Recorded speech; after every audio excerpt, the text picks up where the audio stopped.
That will be incorrect. You're gonna have it higher than you're gonna have it in third place. Yes, right behind Daydream Okay. Nation. Yeah. He didn't like Sister. Yeah, that's true. I still that still just scrambles my mind, but I tried. and yeah, I think that this one was a little more adventurous than Daydream Nation. But not as consistent as Bad Moon Rising, which I thought was actually a really consistent album. So it's gonna be my number. What is that? 5? 5.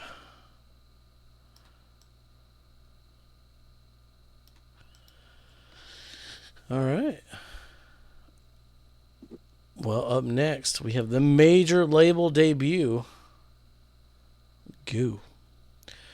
Stick around Might for be that. a big one. Might be a big one. I got my friend Goo. Yeah, I love Chicone Youth. I love the Whitey Album. It's so weird. It's fun. But,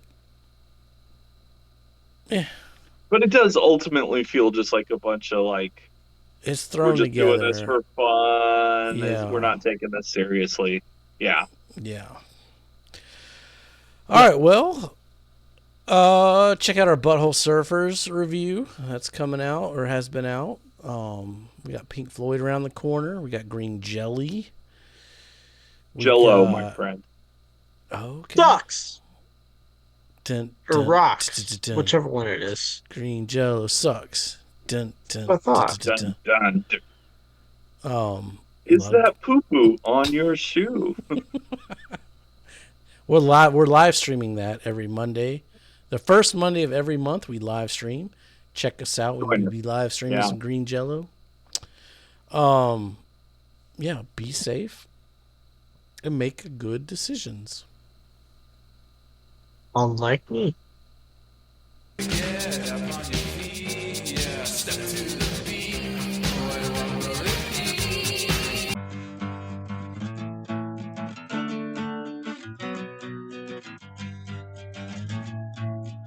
And then you go a little woo, and then a little whoop, whoop, whoop, whoop, whoop, and then it's all, and then you're ready to go again.